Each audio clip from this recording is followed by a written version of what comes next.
Nous devons ensemble avoir conscience que nul autre que nous-mêmes ne viendra sauver notre nation et que cela exige de chacun de nous une mobilisation tous azimuts. Peuple congolais, il est temps de nous lever, de nous serrer les coudes et d'agir pour défendre notre patrie, notre intégrité territoriale et l'intangibilité de nos frontières. La République démocratique du Congo est victime d'une nouvelle agression rwandaise et des actes criminels et terroristes du M23.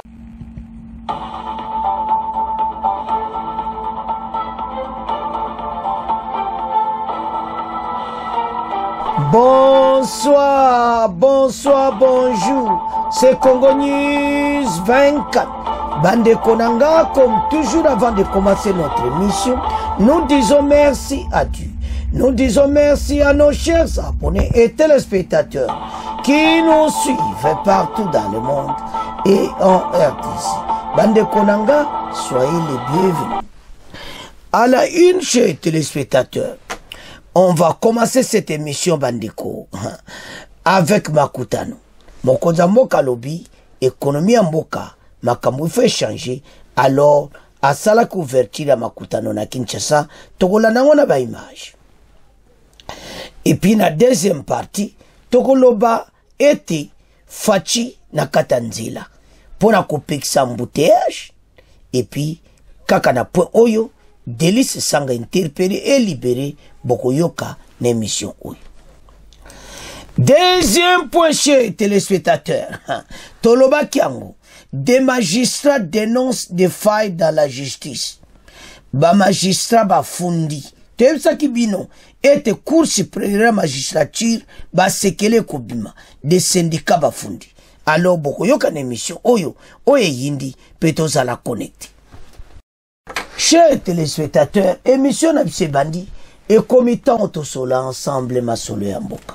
Bandeko, toko kende directement na centre financier de Kinshasa, Makutano. Et pas wapi, masolo betamaki. Alors bandeko nangai, na Makutano, boko yoka, ndeni ni fachi alubi. Alubi la akota ke na pouvoir, azana besoin, ete économie na biso makambo ebele et salama. Alors bato bakutana ki o basangisa ki makambo makutano babenga ki le chef de l'État azala ki présent. Il a parlé pour l'économie en mboka. Ndenge nini mboka oyo makambo ko changer na ba projet ya ndenge na ndenge. Alors bandeko sans plus tarder tolanda ndenge lekaki bongo to développer maso. Makutano le chef de l'État ezalaki na centre financier de Kinshasa ndebo mona fachi ako loba boko yokai poto comprendre ete masolo examinene. Alors tolanda fachi bongo to avance. Plus d'une centaine de chefs d'entreprise, des politiques, dont de membres du gouvernement, mais aussi des invités venus du continent prennent part à la 10e édition du Forum économique Makutano. Le président de la République, Félix-Antoine Tshisekedi Tshilombo, était l'invité spécial de cette cérémonie d'ouverture qui s'est tenue au centre financier de Kinshasa. Dans son mot de circonstance, Nicole Soulou, fondatrice de Makutano, a demandé à l'assistance de proposer une nouvelle vision pour une Afrique prospère qui partira de la République démocratique du Congo, pays au centre de l'Afrique. Invité pour son allocution, le chef de l'État a rappelé son engagement à rebâtir un pays stable. L'Afrique, et en particulier la République démocratique du Congo, se trouve à un carrefour des défis et des opportunités, et cet événement nous offre l'opportunité de définir ensemble les fondements de notre projet panafricain. Lors de mon investiture, le 20 janvier 2024, pour mon second mandat en tant que président de la République démocratique du Congo, j'ai pris 6 engagements essentiels qui résonnent avec les ambitions de ce nouveau pacte. Ces engagements sont le socle de notre marche vers une République démocratique du Congo plus stable, plus inclusive et plus dynamique. Ils portent sur la création de plus d'emplois, la protection et la stabilisation du pouvoir d'achat, la sécurisation du territoire national, la diversification de l'économie nationale, la garantie de l'accès aux soins et le renforcement de l'efficacité des services publics. Le thème de cette 10e édition du Makutano, New Deal, un nouveau pacte pour la République démocratique du Congo et une Afrique forte et prospère, résonne comme un appel à l'action pour repenser notre pacte social et économique. Makutano est le premier réseau d'affaires d'Afrique centrale. Sa force repose sur le brassage d'expertise multisectorielle du haut niveau, contribuant à faire de ces rassemblements annuels un véritable vecteur d'innovation et de développement pour le Congo-Kinshasa, mais aussi pour la région. Pour cette année, la thématique retenue est des New Deal pour une RDC et Afrique forte et prospère. L'occasion pour les participants de dresser un bilan de cette première décennie. Bandeko tolandi biso nyonso ba chef ba entreprise do ba kutani bandeko bazana besoin mboka ba misale monana bandeko développement pays il faut ba travailler zala tant misale zati ba travailler zate yango na zo sabino bandeko boko mona ba travail eko salama alors misale komona chômage ko kita facha lobi mboka c'est ba défi belé mais ça ba opportunité belé défi sécurité mais ba opportunité ya les affaires et ça na aider bande ko makambo za vérité mboka na biso pena économie ma solo pena kitoko ko beta bokomona pena économie ya mboka eza ko avancer. Parce que ce que au monde clairement économie en mboka makamba kitoko zali ezo senga ba congolais nyonso ba comprendre makambo yo mokonza utoloba wana so ba entreprise wana nyonso ba chef entreprise tout ba yibi yango soto tala pays yo mokoloba otika ngo libre tala kala na Makutano na bolla na ba expliquer. Parce que bateau tout ba chef d'entreprise bateau ba coûte des millions de dollars. Bande ko na société musuna kin penako ezo coûte sambo. Donc pays na biso et ça pays mon nzamba pesa ba makambo ebeli. Alors tala ba idée ya Makutano. Voilà comment ezo laksaki na aider ce soko sali investissement na yo et ko avancer. Mais ba ina Congo baza contre la EDC moi esate bazo tiabiso calme ti lobi likambo lobi donc ozomona EDC ba kriya kaka ba wakam leni ba ko réfléchir pour l'économie bande ko ezama kama osakana te pays na biso lokola tozana ba mineri surtout ba société minière ba pays na biso ezana makambo ebele oyo ba faire ko salama mbala moko mboka échanger parce que bako twa battre misala chômage diminué bokomona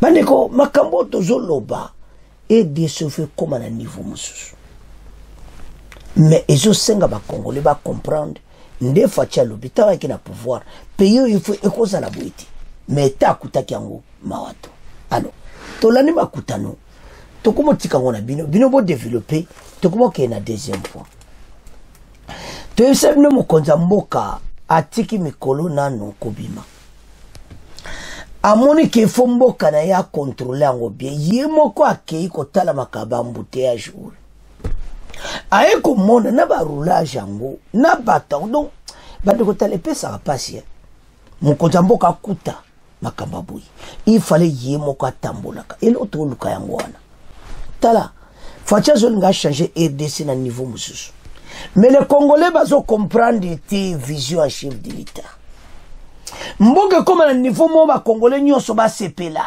on peut pas continuer comme ça pays moko oyo makama kitoko ko vanda Congolais atali boyo ke na esengo alors facha na katanzela alobi yemo akele ko mona makambo ba embouteillage za ndengini bazoga kutu sens unique encore na mobambo kaka Range Rover donc atelemi akiti masolo kitoko. Alors ba jeune bazalaki wana mais mboka na biso eza mboka moko il faut makambo échanger. Ndenge facha osala basala ngo chaque fois ye moko amona na misu à comprendre les souffrances à la population. Nasi le sala qui passe. Makambo amonaki. Ye moko na nzela mawatu. Tolande extrait oyo bon auto avance. Kinshasa des taxis bateau pour lutter contre les embouteillages. Alors Baïdé Zebele pour embouteillage ici là. Président de la République s'adresse na baroulage. Kosolola parce que makambo ezoleka na Kinshasa esa bien dit. Mais boye bete mboko eko munene mokonza mboka. RDC lera Mobutu eza o aleloti. Batu ba wuti na be intérieur ba yena kinebele. Donc ville comme plein à craquer. Motunyo sazoluka vi na Kinshasa. Alors ezo senga était le chef de l'État makambo yo atala yango très très bien. Il y a quelque chose oyo mokonza mboka fa telema komona koma makambo bande ko makambo za minene ti yango ezo senga congolais nyonso a comprendre bande ko situation au embouteillage ezo senga clairement et te ba congolais va comprendre. Alors tolanda le chef de l'État ndenga zoloba bon auto avance. Cette édition par une image qui a fait le tour de réseaux sociaux dans laquelle on peut voir le président de la République échanger avec la police pas très loin du rond-point magasin aussi à Sosimat sous les ovations de la population. Le garant de la nation a approché les agents commis à la circulation routière pour des explications sur les embouteillages qui perturbent le trafic dans la ville-province de Kinshasa. Bandeko Tolandi. Fatia zana besoin ko changer mboka. Azana besoin mboka comme na niveau mususu. Mais état kuti ils ont ça la passe. Sota la ville de Kinshasa. Oloba ça c'est mon pays, ça c'est la capitale. Pourquoi Zaboui? Yangwana sokolinga mboka no ça fait mal. Ba embouteillage oyo pourquoi? Mais ba route banzele zapenati. Comment batu bo vendre 20 ans au pouvoir? Et loko to mona bango ba sala kaka balabala na ka triomphal. O Kabila sali ka yango wana ti. Na mona na oya bongsa nzele aéroport. Na mona loko msuti. O ndebo bongsa nzele ko ken aéroport. Boko sala ngona Kinshasa pona nina sali wana. Po ya bimaka na nzele aéroport akenda ka kingankati. Ba bongsi kote wana. Travail bango batika ka yango wana. Nzele aéroport. Mais mboka ko continuer boyiti. Kinshasa, circulation difficile, fati et mobolandi. Akeye mona kati. Mais l'on a sepeli présence naï. Mon kodamboke fo yé moko azalaka na ba place ndenge wana. Donc, ozomona pena que président de la République a posa mboka naï. Banda na mona président na nzela musée. Na ko mona so fati na nzela. Souci ya kotonga mboka. Pays cause à la boïti. Parce que ça fait mal.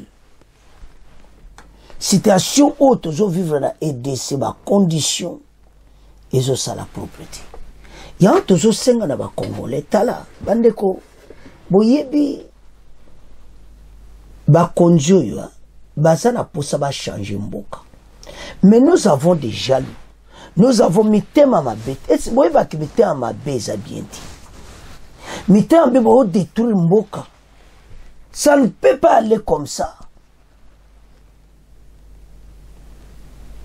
bato oyo fatia osala baomona ka osala mpona intere na ye motema bofungola mitema bavi na bino mpe kobonga na mitema bozokanga ya motema mabe mboka oyo makambo ebele toza na problème bango kutu baye na mwa baide bongo lera bakabila tosali boye Congolais souffrir micro ya pambo baosabela YouTube na nzela bobosani ngondo mwa caméra ko kweso côté wapi tu ne peux pas parler de Kabila mais tal lelo bazolo bapona fachi non makambo soki pena boyena mnoka makama marche tranquille bozana problème te bokoma na problème so bobandi ba menace yango wana totiki po wana ya bambuteyage na maboko na bino ete banzela bakute eza te faci akende aye komona ye moso azotonga barokade bokomona Kinshasa ekochange bambuteyage ekosila po ye mo aye komona mpe solution aye komona makambo mpe aluka solution. Alors toke sikoyo na point oyo ya Délice Sanga. Chers téléspectateurs, makambo constitution tozoloba ngomba na mbala ba Délice Sanga il fallait ba comprendre. Mais au lieu que baya koloba na patriotisme nyonso, hein, opposition républicaine, tiens, il faut qu'il y ait une opposition où elle est temps passé. Opposition à l'élo, il faut être républicaine. Boko tonga mboka, boko yokan ensemble, boko solo là, bandeko sans ça, il n'y a rien. T'as la situation d'Engeza. Makambo yone bozo mone zo sala mawa ndenga mukite. Yano esa ba Congolais. Tala makambo toujours vivre na mboka na biso. Bandeko za mawa. Monde za batu makambo so net ya constitution yo. Bozo mona bien que constitution za mabi. Mais olingi ba changer te capo chef de l'État. Au chef de l'État tika la pona libela. Bade boyo kaya. Bata c'est ça. Mais je ne comprends rien. Mais bon suki wanati bolo ba n'importe quoi désordre ko sakanati. Soki ba interpeller comme yo ba kangi. Non. Bande est-ce que vous savez ba bien qu'interpellation. Interpellation et arrestation. Il a été interpellé et puis lâché. Ça dit, bah, zuyo, bah, kenayo, bah, tuno, bah, question, et puis, bah, tiki. Voilà, platozo, bomambo, ka ben formation à l'Okuta. Il n'a pas été arrêté. Arrestation, tu vas comprendre, bah, kangi, moute, bah, kenayo, tu vas comprendre. Mais, bah, vous arrestation, on dirait à côté prison. Il a été interpellé puis libéré. Donc, tout le cas, Congolais, ça c'est notre pays. Pourquoi vous avez Pourquoi vous avez changé la constitution? Constitution, yo Kabila basala, on a ndenge na bango. Cette constitution a été mal rédigée parce que les étrangers qui ont rédigé cette constitution. Parce qu'elle ne reflète pas la réalité que nous vivons à Kinshasa. Ne reflète pas la réalité que nous vivons en République démocratique du Congo. Il n'y a même pas rapport à d'autres choses à rapporter. Donc, il faut pas changer la constitution. Parce que comme est clair, ce n'est pas une révision, c'est un changement. Constitution asika parce que c'est la commission et kovanda et que ça là ati le professeur éminent Chibango Kalala l'avait expliqué ba Congolais bolandaki. Alors c'est Sanga et comme na bato ya opposition tout le monde a zoloba arrestation arrest non tolanda ndena zaki interpellé bon auto avance. Délice Sanga et Bernadette Tukwaoulou, Aena, deux figures de l'opposition congolaise, ont été libérées ce jeudi après plus d'une heure d'interpellation par la police de Kinshasa. Polandia, interpellation. Ils avaient été arrêtés dans la matinée alors qu'ils distribuaient des tracts et mobilisaient les partisans contre les projets de révision de la Constitution portés par le président Tshisekedi. La police a interpellé les 2 militants sur l'avenue Victoire alors qu'ils se dirigeaient vers Bongolo, avant de les conduire au poste de police de la Funa, situé dans la commune de Kalamou. L'interpellation brutale de Sesanga a suscité une vague indignation parmi les opposants et la société civile. Une vidéo montrant les traitements musclés dont il fait l'objet rapidement circulé sur les réseaux sociaux. Mais et comment Kitibo et Ponani? Peut-être il avait refusé d'aller, sans nous comprendre. Ce qui se sanga kenda kina, alui bon to kende na yoka, mbelenga za la pousse boita. Ce qui y a tchaki mobulu te, makambo elingeza la pete ke ba kange na makasi. Pas c'est ça qui interpellation.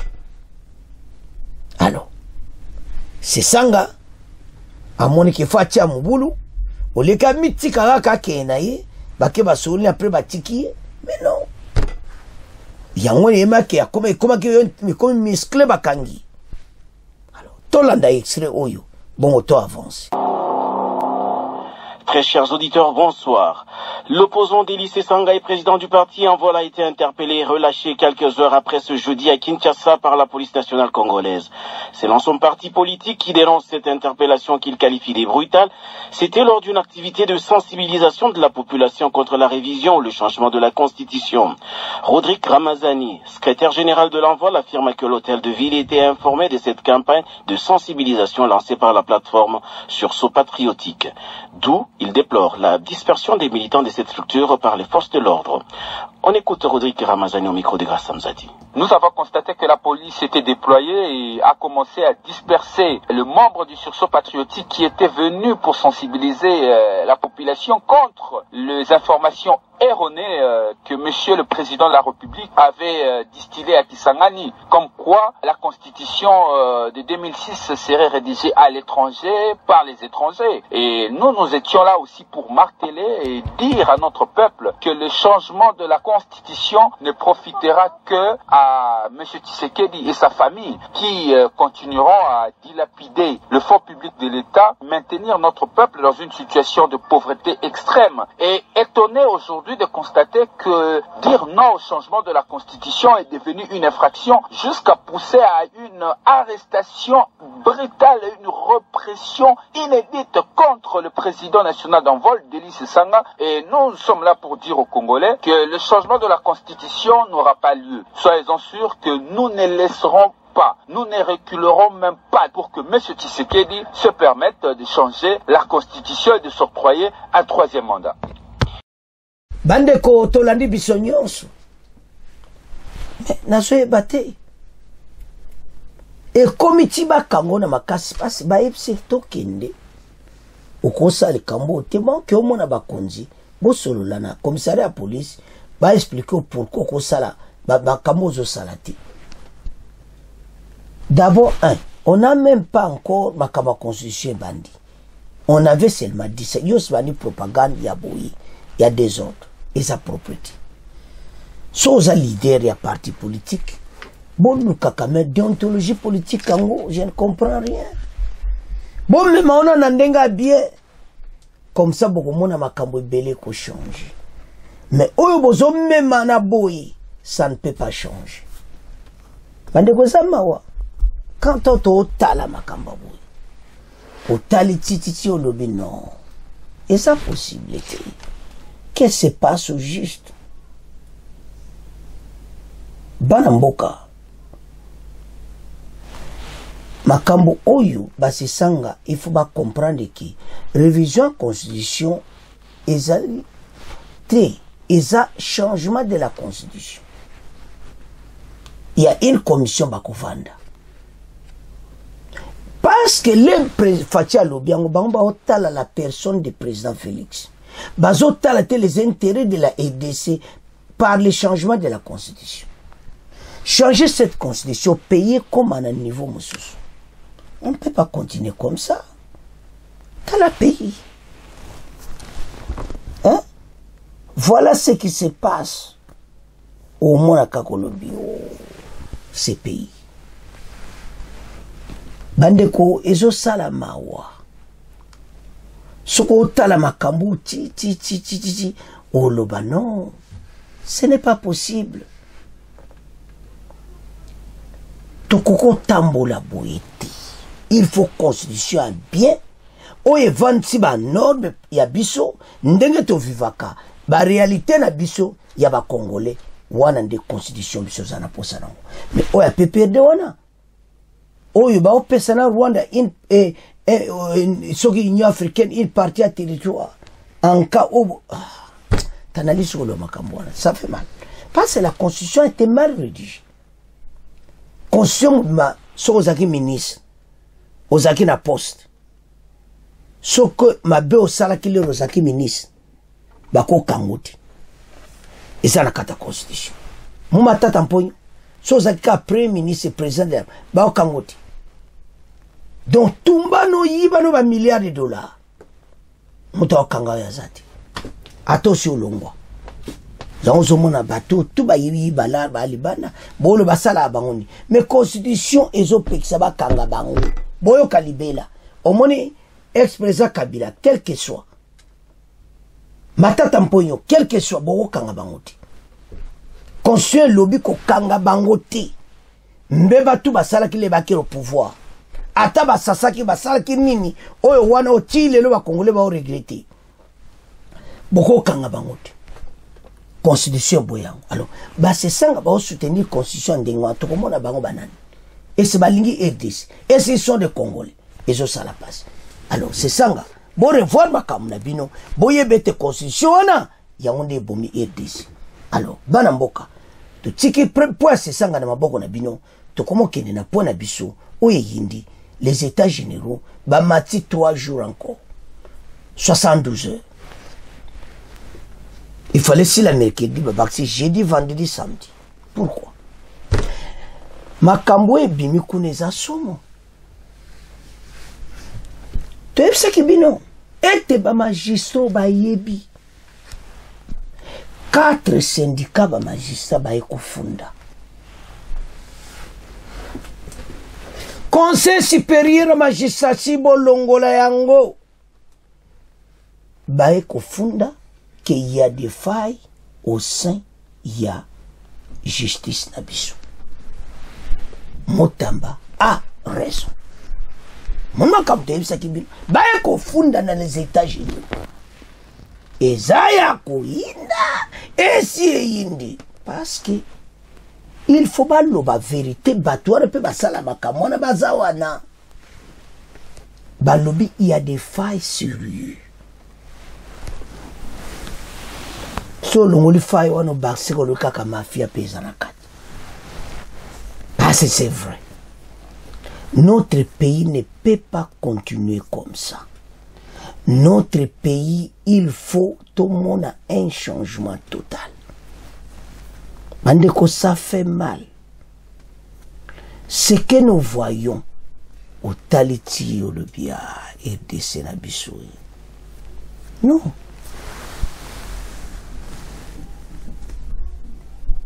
Soko zo talo lobi ah oyebi bana mboka to vivre makambo ebele ezana batu musu tilo azana ba pota na makama justice musu ba perda lopango na banka po mutu na za mukonzi mutu na za général boyiba pota boneza na mitema ya batu. Alors ba congolais ba lobi justice koza la boiti. Les états généraux, ba wangani, ba magistrat, ba biye, tolo ba vérité, ba faiza kusakanati, d'une manière d'une autre, mafia na kati ya justice. Eza ya kuyinda, esi yindi, totanga peto yoka, oezoleka. Situation ezampela mobulu. Revue de la presse quinoise du mercredi 13 novembre. La plupart des journaux Paris et mercredi à Kinshasa reviennent sur les états généraux de la justice, dont la clôture prévue pour ce mercredi est repoussée de 72 heures.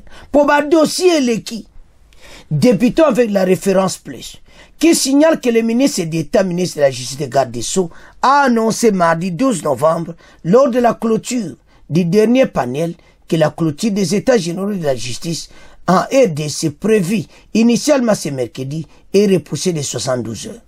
D'après Constant Mutamba Ntungunga, note ce quotidien, ce report a pour objectif de permettre aux participants d'approfondir les propositions formulées. Donc, Info 27, qui enchaîne sur cette voie, le ministre de la Justice, Constant Mutamba, affirme que la justice est traversale et nous avons seul élite, c'est de sélectionner. Selon le ministre de la Justice, ce portail renforce la transparence. Dans les colonnes de ce quotidien, Mutamba a révélé que le président Félix Tshisekedi est satisfait de ce format. Encourage, selon Info 27, le ministre de la Justice et réflexions qui se tiendront au fleuve Congo, au palais du peuple, où se déroulera également la cérémonie de clôture. Bon, qui bandeko. Réflexions dans le fleuve Congo, et puis dans le palais du peuple, et pas Wapi, et dans la cérémonie de clôture.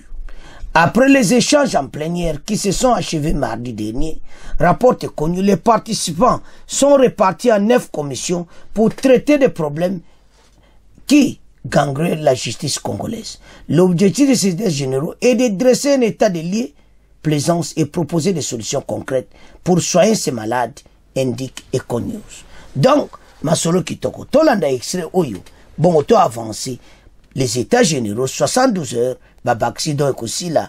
Nous sommes à quelques jours de la clôture des États généraux de la justice, ouvert depuis mercredi 6 novembre à Kinshasa par le président de la République. Pendant plus de 5 jours, les participants et panélistes à ces travaux débattent sur les questions profondes visant à réformer la justice congolaise. Cependant, 4 syndicats des magistrats, à savoir Sinamak, Simco, Jussi et Saint-Crimac, qui prennent part aussi à ces assises, sont assez sceptiques quant à l'atteinte des objectifs poursuivis par ce forum à cause de plusieurs irrégularités constatées. Jeff Ngoy nous en dit plus. Henri Dianda, président du Saint-Crimac, énumère quelques irrégularités. Le Conseil supérieur de la magistrature et les autres acteurs majeurs de la justice n'ont pas été associés dans l'organisation des présents travaux. La très faible prise en charge des participants, en particulier les magistrats venus des provinces. Le fonctionnement occulte du secrétariat technique dont les membres sont pas connus des participants. La sélection orientée des intervenants, le temps de travaux en atelier réduit à un seul jour risque de rendre superficiels les débats.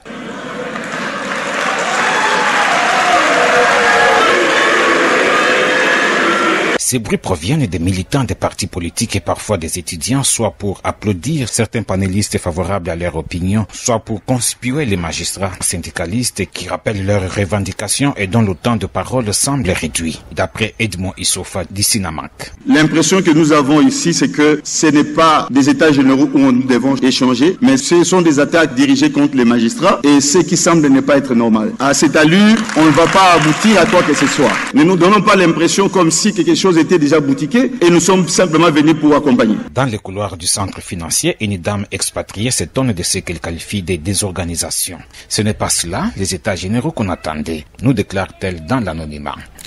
Merci Jeff Ngoy pour ce reportage. Henri Dianda, je rappelle que vous êtes secrétaire général de l'intersyndicale des magistrats et président du syndicat chrétien des magistrats du Congo. Nous sommes à quelques jours de la clôture des états généraux de la justice, ouvert depuis mercredi 6 novembre par le chef de l'État.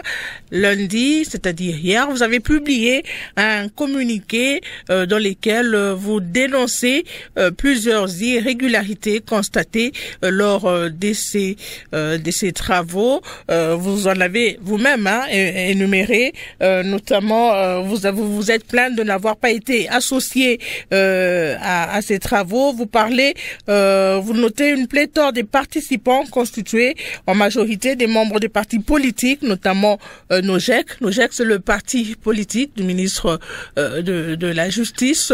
Et vous avez l'impression que c'est un forum organisé pour s'attaquer aux magistrats.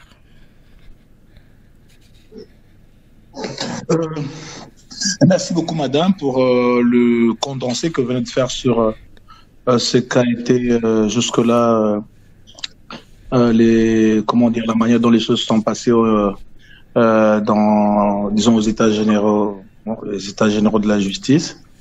Et là, lorsque vous faites un commentaire jusqu'à citer les noms des partis politiques, là, je crois que nous n'avons cité aucun parti politique, mais nous avions relevé, si on doit dire, parce qu'on a pris comme ça, en passant quelques indicateurs, qui, pour nous, si on doit le dire, c'est que nous tirons un peu la sonnette d'alarme pour dire que si nous continuons disons, à cette allure-là, je crois que les objectifs que nous devions atteindre par rapport à l'organisation des États généraux ne pouvaient pas être atteints. Donc, vous comprenez, c'est comme ça qu'on a pris un peu, on a essayé de prendre quelques indications, quelques indicateurs, comme on peut le dire, par rapport à la qualité des participants à ces États généraux. Nous avons parlé un peu des problèmes matériels d'ordre logistique et matériel, parce que il y a eu quand même, nous sommes syndicats des magistrats, nous avons voulu parler un peu de notre chapelle par rapport à ça. Nous avons des premiers présidents de cours d'appel et des procureurs généraux qui sont revenus de l'intérieur du pays, mais qui sont ici, à Kinshasa, et la prise en charge est très faible, si on peut le dire comme ça.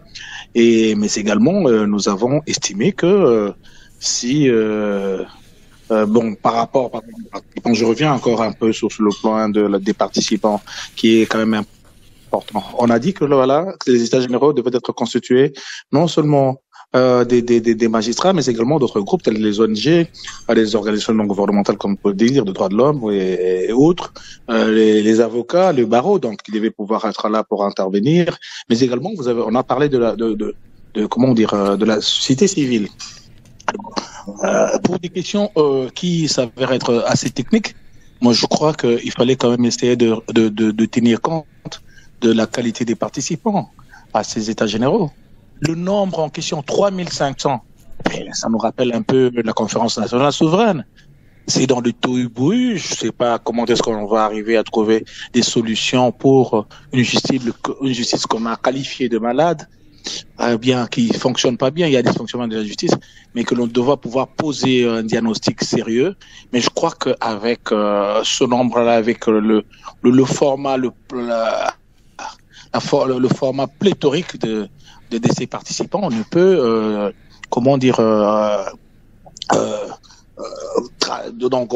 tracer le cadre, mettre le cadre pour que nous puissions avoir des solutions, ou bien poser un diagnostic sérieux. Et par la suite, Henri Dianda, avoir une thérapie qui puisse arriver à trouver des solutions aux problèmes qui sont posés. Alors, vous dénoncez la non-association dans l'organisation des présents travaux, c'est-à-dire qu'on ne vous a pas associé, vous, syndicalistes, dans l'organisation des présents travaux. Est-ce que lorsque le ministre a tenu des réunions techniques avant la tenue de ces états généraux, les syndicalistes n'étaient pas associés? Non, mais nous disons que au jour d'aujourd'hui, nous sommes déjà aux états généraux. Nous avons été invités pour les travaux préparatoires, ça nous devons être honnête. Nous avons été invités aux travaux préparatoires, mais je crois que il y a eu des problèmes dans ces états généraux, disons dans les travaux préparatoires. Nous sommes, je crois, comme vous l'avez dit, à mi-chemin, en train d'évaluer ce qui a été bien fait et ce qui n'a pas été, pour voir quelles sont peut-être les actions correctives, pour voir comment est-ce que nous pouvons évoluer, arriver à trouver, arriver au résultat que nous attendons.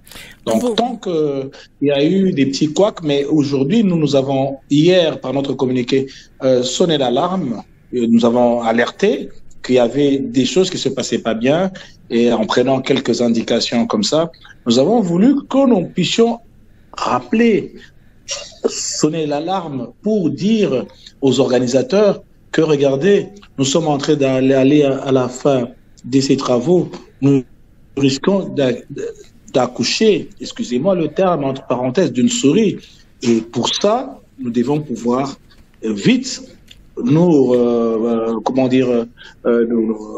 reprendre conscience et savoir que le peuple congolais est en train d'attendre le résultat, comme le chef l'avait dit lors de l'ouverture, mais que compte tenu de telles choses que nous avons trouvé que c'est des faiblesses par rapport à l'organisation, on peut voir dans quelle mesure on peut pouvoir les corriger pour que nous puissions avoir des résultats. Mais je crois qu'on va continuer dans l'émission. Nous croyons déjà avec la rencontre, je crois que le ministre d'État, le ministre de la Justice et Garde des Sceaux a été attentif à notre alerte, syndicat des magistrats, pour voir comment est-ce qu'on pouvait qualifier les choses et nous donner assez de temps pour que nous puissions discuter à fond des problèmes qui minent la justice de notre pays en atelier. Et il a rajouté, donc nous sommes là jusqu'au vendredi, parce que nous avions dit dans notre communication d'hier que en une journée, en 24 heures, on ne voyait pas comment est-ce qu'on pouvait vraiment poser les diagnostics des problèmes qui minent la justice de notre pays et en tirer une thérapie. Et c'est la raison pour laquelle la clôture a été repoussée. Normalement, c'était prévu que les travaux prennent fin demain mercredi 13 novembre. Et cet après-midi, nous avons appris que ça ne sera plus pour demain, mais plutôt samedi. Tout à fait parce que Son Excellence, Monsieur le ministre d'État, ministre de la Justice, je crois qu'il a prêté oreille à notre communication et il a compris que nous avions, disons que notre communication était pertinente et qu'il a pensé que, et c'est vrai que ce que nous disions était pertinent et qu'il fallait repousser les choses pour que nous puissions avoir des débats plus approfondis en atelier et tirer les problèmes, les réels problèmes qui sont posés par rapport au dysfonctionnement de notre justice et poser des pistes de solutions. Sans oublier qu'il y a un travail d'évaluation des travaux des États généraux de 2015, mais également cette politique nationale, le document qui porte sur la politique nationale de réforme de la justice, qui avait été, qui a été produit après ces États généraux de 2015, donc qui va de 2017 à 2026. Voilà. Donc, je crois que Son Excellence a prêté oreille à l'alerte que nous avions lancée comme syndicat des magistrats. Mais voilà que à partir de demain, nous aurons des travaux en atelier. Je crois qu'on pourra discuter en profondeur des questions qui font à ce que la justice de notre pays puisse connaître un peu un dysfonctionnement, comme je dois le dire.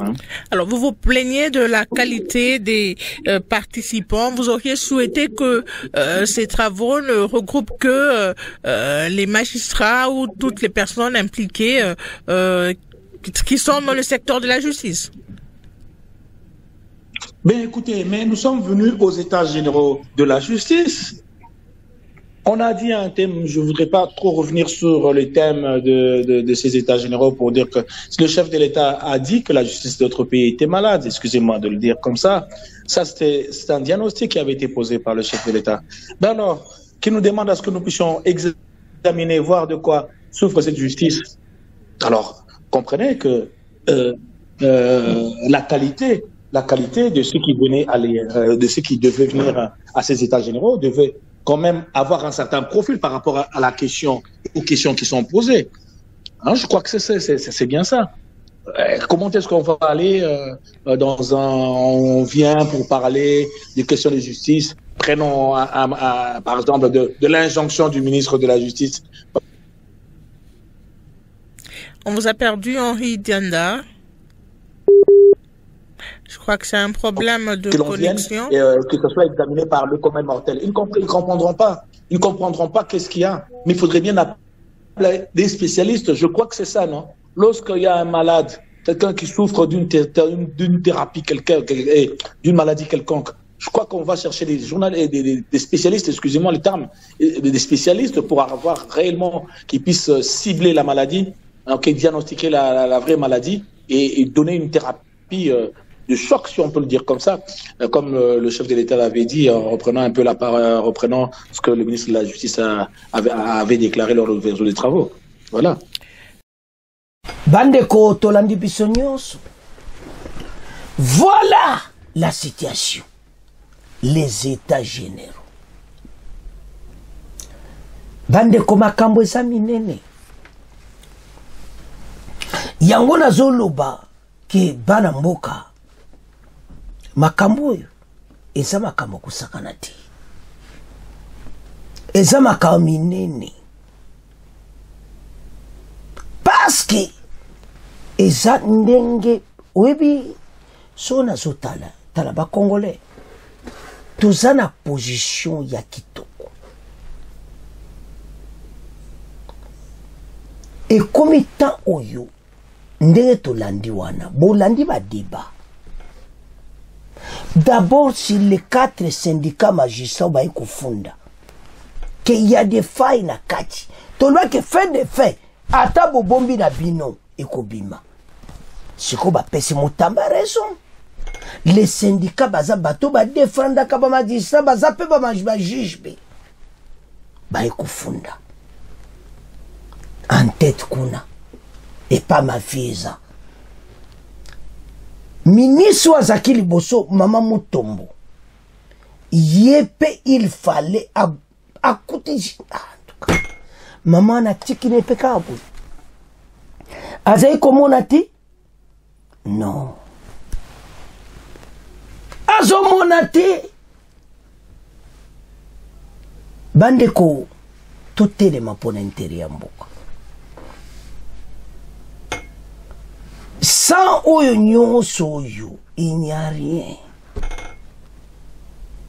pays oyo eza pays moko bandeko toza na nyonso mais moi c'est élevé ezati parce que la justice élève une nation. Le pays est divisé par les plus faibles et les plus forts. Donc yoko lobati, nous ne sommes pas égaux devant la loi.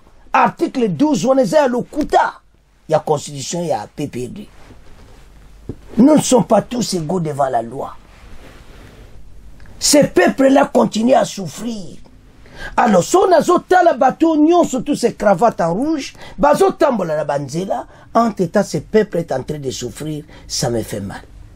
Bandeko comme tantôt téléma. Et comme tantôt, to binonyo so banamboka to zala bomoko. Parce que quand je regarde tout ça, ils ont ça la mawa. Ils ont ça la passi. Nzambe na bomoi. Nzambe na nkembo. Bandeko zo sala mawa. Yango tina tozoloba. Ete mboka na biso. Ezo kene de l'avant. Mboka o eza mboka kosakana te. Yango to senga. Biso nyonso. Tozala sima motamba. To soutenir yi. Ya telema et puis ba bon conseil supérieur à la magistrature. Ba comme ça un conseil supérieur à la justice, des professeurs on appelle ça qui dit. Ba magistrat 4 ba ekofunda. Ba lobby y a des failles, ya kosakana te talabu. Tozana les états généraux. Loba ngala loba. To lobana, to talana nga to talana ba comme kaka.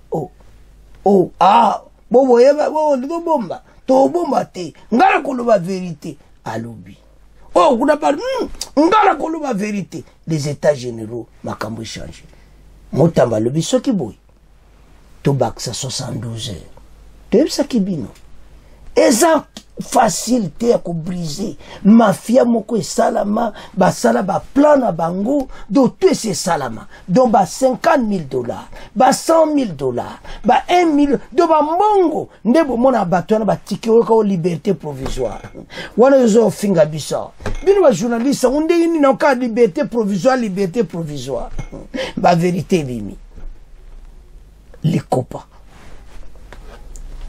Balobi kana ndenga likolo na journaux, il y a des failles totales la carte de justice. Yango Congolais to lamuka. Nous avons un bon pays moko kitoko, pays moko ya malamu, pays moko soko tali. Non. Et ça m'a kama kosakanati. Yango tia to senga. Ete ba Congolais to za bomoko. Ba Congolais to za l'ensemble. Toyokana pays oyo ke liboso ya ono senga ba Congolais justice oyo le kola ba secret comme demandé Tolandi boko yoka kalati. Alors banamboka c'est à ce point de comment clôturer mission na biso bon continuer ko s'abonner. Au revoir, à la prochaine.